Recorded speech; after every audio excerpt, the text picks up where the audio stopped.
Hello everyone and welcome back. बहुत बहुत स्वागत है आप सभी लोगों का। आप ये सोच रहे होंगे कि इस वीडियो में पढ़ाने वाला क्या हूं, तो ये वीडियो उन सभी बच्चों के लिए है, चाहे वो किसी कंपटीशन की तैयारी कर रहे हों या किसी स्कूल में जा रहे हों या फिर वर्किंग वुमेन हो, घर पे रहने वाले बड़े बुजुर्ग हों। अगर वो इंग्लिश को पढ़ना लिखना समझना चाहते हैं तो ये वीडियो उनके लिए काफी हेल्पफुल होने वाली है। इसमें मैंने किया क्या है कि इंग्लिश के कॉम्प्रिहेंशन को इंप्रूव करने के लिए जो छोटे-छोटे कहानियाँ होती हैं, उन्हीं कहानियों को इंक्लूड किया है, लेकिन इंग्लिश में इंक्लूड किया है। उनके छोटे-छोटे स्ट्रक्चर्स हैं, उनके वोकैब्स हैं, छोटे-छोटे ग्रामेटिकल स्ट्रक्चर्स हैं। हमें करना क्या है कि कम से कम ऐसे 30 स्टोरीज़ को पढ़ना है। जैसे यहाँ पे मैंने एक स्टोरी लिया हुआ है, द थर्स्टी क्रो, प्यासा कौवा। ये कहानी आप जानते हैं, तो इसमें इनकी मीनिंग्स को समझाना आसान होगा। जब आप इन मीनिंग्स को समझेंगे, तो वो मीनिंग्स आखिर वही क्यों है, इस तरीके को समझा पाना मेरे लिए आसान होगा। जनरली होता क्या है बच्चों के साथ कि उनको हिंदी तो बता दिया जाता है, लेकिन ये नहीं बताया जाता कि ये हिंदी मैंने कैसे निकाला। तो अगर आप किसी भी इंग्लिश सेंटेंस के हिंदी को पढ़ रहे हैं, तो उसकी हिंदी वही क्यों है, या उसको किसी भी भाषा में अगर आप कन्वर्ट कर रहे हैं, मैं तो हिंदी ही बताऊँगा क्योंकि ज़्यादातर बच्चे हिंदी ही समझने वाले हैं। तो आखिर वो मीनिंग निकल कैसे रही है, वो तरीका सिखाऊँगा ताकि इस इंग्लिश स्टोरी के साथ-साथ कोई नई स्टोरी आए तो उसको भी आप कॉम्प्रिहेंड कर पाएँ। तो अब हुआ आपका डर समाप्त। पूरा लगातार ऐसे ही ये सीरीज़ चलती रहेगी, स्टोरी 1, स्टोरी 2 करते-करते 30 स्टोरीज़ तक। 30 स्टोरी के बाद मैं आपसे पूछूँगा, वीडियो में नीचे कमेंट करके बता दीजिएगा कि हाँ सर 30 सही है, अब इसके बाद थोड़े और टफ पे आइए। अदरवाइज़ आप चाहेंगे कि और ऐसे ही छोटी-छोटी कहानियों को आगे बढ़ाया जाए, तो आगे बढ़ाया जाएगा। तो सीखना अगर आप चाहते हैं तो वीडियो को अंत तक एक बार ज़रूर देखिएगा, यकीन मानिएगा मज़ा आ जाएगा। आइए, इसमें कुछ डिफिकल्ट वर्ड्स आए हुए हैं, तो इन डिफिकल्ट वर्ड्स को मैंने यहाँ पे पहले ही लिख दिया है। इन डिफिकल्ट वर्ड्स के साथ-साथ कुछ डिफिकल्ट सेंटेंस स्ट्रक्चर भी होंगे, तो उन स्ट्रक्चर्स को भी मैं आपको ग्रामेटिकल वे में समझाऊँगा ताकि अगर वैसे स्ट्रक्चर दोबारा आपको दिखें, तो आप आसानी से समझ पाएँ। तो बिल्कुल घबराइएगा नहीं, बहुत ही आसान तरीके से करेंगे। तो आइए, सबसे पहले हम लोग जो है ये डिफिकल्ट वर्ड ही देख लेते हैं। थर्स्टी एक वर्ड होता है, इसका मतलब होता है प्यासा। अब ये आपको याद करना है। जैसे सर्चिंग लिखा है ना, ये तो आईएनजी फॉर्म में लिखा है, लेकिन मैं आपको बता दूँ, इसका जो ओरिजिनल फॉर्म होता है, ये तो वहाँ जो फॉर्म्स हैं, वही फॉर्म यहाँ लिख दिया गया है। इसका जो फर्स्ट फॉर्म होता है, वो होता है सर्च ये। इसका सेकंड फॉर्म आपका होता है सर्च्ड, और थर्ड फॉर्म भी, सेकंड फॉर्म और थर्ड फॉर्म भी यही होता है, और वो आईएनजी फॉर्म है। इसका मतलब होता है पता लगाना या खोजना। अब ये फॉर्म्स आपको याद करने हैं। स्पॉटेड वो सेकंड फॉर्म है या थर्ड फॉर्म जो भी है, वो पैसेज में देख लेंगे, वहां के हिसाब से लिखा गया है। अदरवाइज गड़बड़ कर दिया, स्टॉप लिख दिया मैंने, सॉरी फॉर दैट। स्पॉट इसका जो सही वो आपका फॉर्म है वो ये है, जो कि वो आपके फर्स्ट फॉर्म है। सेकंड फॉर्म इसका स्पॉटेड होगा, थर्ड फॉर्म इसका स्पॉटेड होगा। पॉट का मतलब जानते हैं, एक बर्तन या फिर घड़ा। बॉटम मतलब बिल्कुल नीचे, तलहटी नीचे दिया होगा। पेबल्स मतलब जो कंकड़ होते हैं ना, कंकड़ को हम लोग पेबल कहते हैं। एक है तो पेबल बोलेंगे, एक से ज्यादा है तो पेबल्स, क्योंकि वहां पे पेबल्स ही था इसलिए वही लिख दिया। ड्रॉप ये वर्ब है। ड्रॉप के बारे में बात करेंगे तो ये फर्स्ट फॉर्म है, इसका सेकेंड फॉर्म और थर्ड फॉर्म ये बनेगा। सेकेंड फॉर्म और थर्ड। ड्रॉप का मतलब होता है किसी चीज को छोड़ देना है, किसी चीज को गिरा देना। स्लोली एडवर्ब होता है, इसका मतलब होता है धीरे धीरे। वाटर लेवल पानी का स्तर। रिफ्रेश इसका जो सही मेन वर्ड है वो ये है, रिफ्रेश। रिफ्रेश ये आपका फर्स्ट फॉर्म है, वो सेकंड फॉर्म भी वही है, थर्ड फॉर्म भी है, इसका मतलब है तरोताजा महसूस करना। Flew away, flew second form लिखा गया है। एक्चुअल में जो इसका फर्स्ट फॉर्म है ना, वो होता है फ्लाई। फ्लाई मतलब उड़ना होता है। पास्ट में कोई बात बतानी होती है तो ये फ्ल्यू हो जाता है। और थर्ड फॉर्म क्या बन जाएगा आपका? फ्लोन। क्या बन जाएगा ये? फ्लोन। फ्लाई, फ्ल्यू, फ्लोन, इसका मतलब उड़ना। अवे का मतलब उड़ के कहीं और चले जाना। तो चलिए अब आते हैं हम लोग अपने स्टोरी पे। On a hot summer afternoon, गर्मी का मौसम था और क्या था? दोपहर था। उस दिन की बात है। अ थर्स्टी क्रो। अच्छा, कुछ बच्चे ऐसे भी होते हैं, जैसे कि मैं कॉम्पिटिशन में पढ़ाता हूं, तो शायद वो बोल भी नहीं पाते इसको। हो सकता है कि इंग्लिश पढ़े भी ना हो, बताते भी हो, तो आपको मेरे साथ साथ बोलना भी है। जब जब आप इसे बार बार बोलेंगे ना, ज्यादा नहीं, सिर्फ 25 से 30 दिन का समय दीजिए, आपको भी आसान लगने लगेगा। अ थर्स्टी क्रो, एक प्यासा कौवा। फ्ल्यू मैंने बताया था ना, फ्लाई का सेकंड फॉर्म है फ्ल्यू। फ्ल्यू मतलब उड़ गया। अक्रॉस फील्ड्स, हालांकि फील्ड का मतलब तो खेल का खेत होता है या खेल का मैदान होता है, लेकिन यहाँ पे समझते हैं इसे। Flew across fields looking for water. ये जो लुक फॉर होता है, इसका मतलब भी होता है खोजना। मतलब कि वो जो प्यासा कौवा था, इधर से उधर। Flew across fields. Flew across, across का मतलब होता है इधर से उधर, इस पार से उस पार तक। तो उड़ता रहा, इधर से उधर जो है भटकता रहा। किस चीज के लिए? पानी की तलाश में। आफ्टर का मतलब होता है बाद में। अ लॉन्ग सर्च, सर्च का मतलब खोजना होता है। एक बहुत ही लंबे खोज के बाद ही सब्जेक्ट है वह फाइनली स्पॉटेड। फाइनली का मतलब क्या निकला आपका? अंततः स्पॉट, उसको दिखाई दिया। अ pot of water. A pot of water का मतलब निकल गया पानी का एक घड़ा। अभी तो मैं खाली इसका ट्रांसलेशन बता रहा हूं। कुछ टाइम के बाद मैं आपको ये बताऊंगा कि मैं पता कैसे चल रहा है, कैसे कैसे क्या करना है। पहले पढ़ लेते हैं। बट का मतलब लेकिन। व्हेन ही लुक्ड इनसाइड, लेकिन जैसे ही वो अंदर की तरफ देखा, या फिर जैसे उसने अंदर की तरफ झांका तो क्या होता है, ही सॉ, वह क्या देखता है, ही सॉ दैट की the water was too low for him to reach. अभी मैं इसको एक्सप्लेन करूंगा आगे, पहले मतलब समझ लेते हैं कि वाटर इतना नीचे था कि वो पहुंच नहीं सकता था। तो कुल मुद्दा ये है कि आखिर आखिर इस सेंटेंस का जो हिंदी में निकाल रहा हूं यही कैसे निकाल रहा हूं, या बाकी सबका जो मैं निकाल रहा हूं यही कैसे निकाल रहा हूं, तो समझने में समय लगेगा, ये बिगिनर्स के लिए है क्लास। द क्रो थॉट, कौवे ने सोचा, थॉट जो है ये थिंक वर्ब का सेकेंड फॉर्म है। थिंक का मतलब होता है सोचना, इसका सेकेंड फॉर्म होता है थॉट यानी सोचा, और थर्ड फॉर्म भी इसका क्या होता है, थॉट ही होता है, सेकेंड फॉर्म और थर्ड फॉर्म। इसकी आईएनजी फॉर्म होती है थिंकिंग। ये जो भी डिफिकल्ट वर्ड्स आ रहे हैं ये आपको धीरे धीरे याद कर लेने हैं सारे।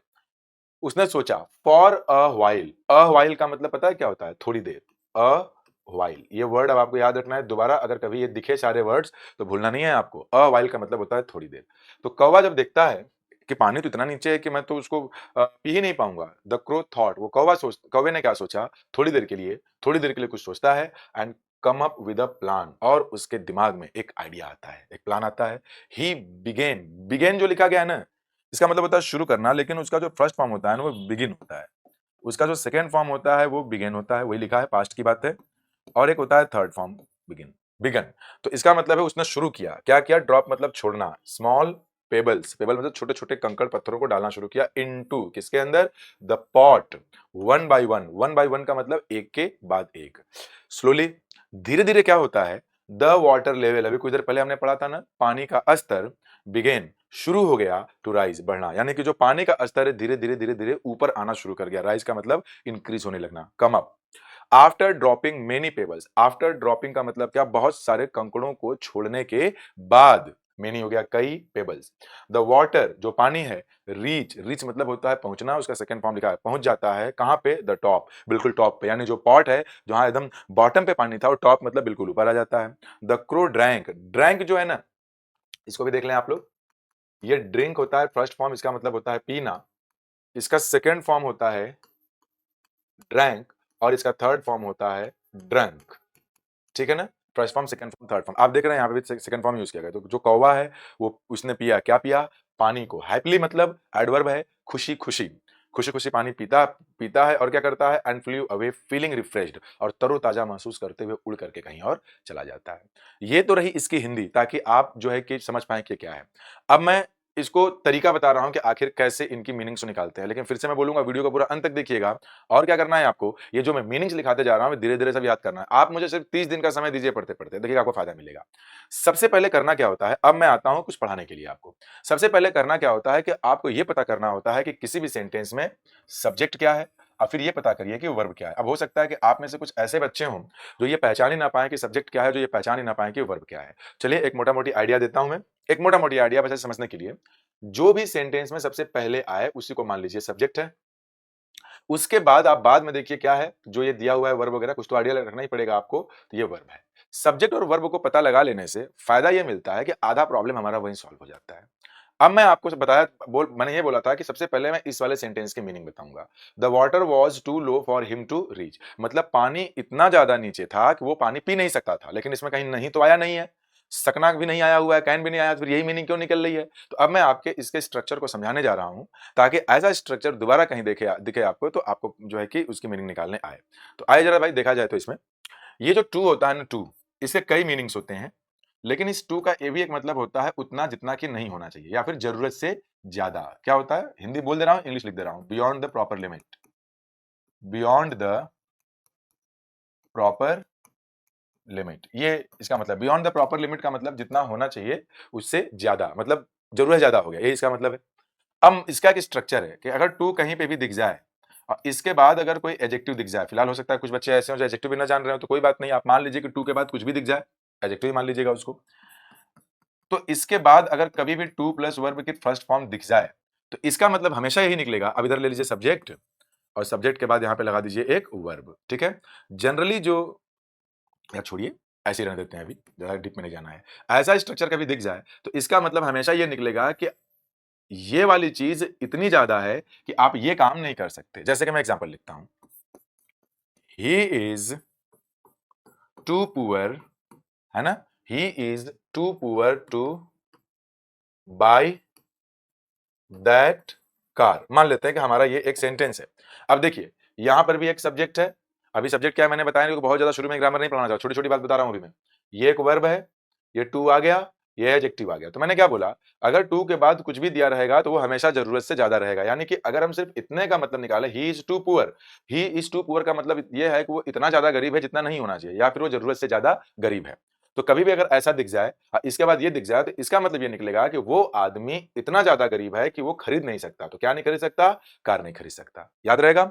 अब ऐसा ही एक एग्जांपल और लिखता हूं मैं, he is too weak. Weak का मतलब होता है कमजोर। वो इतना ज्यादा कमजोर है, इतना ज्यादा कमजोर है कि अब आगे लगा दीजिए to walk, to walk a mile, to walk a mile. वो इतना ज्यादा कमजोर है कि 1 माइल नहीं चल सकता। तो इस बात को दिमाग में रखिएगा। और एक एग्जांपल मैं आप लोगों को दे रहा हूं, उसको कमेंट करके यूट्यूब पे बताइएगा नीचे कि उसका हिंदी क्या होगा। ठीक है ना। मैंने लिखा यू आर, बिल्कुल ऐसा ही मिलता जुलता दूंगा मैं, यू आर टू पुअर। इसकी हिंदी आप लोग लिख के देंगे, you are too poor to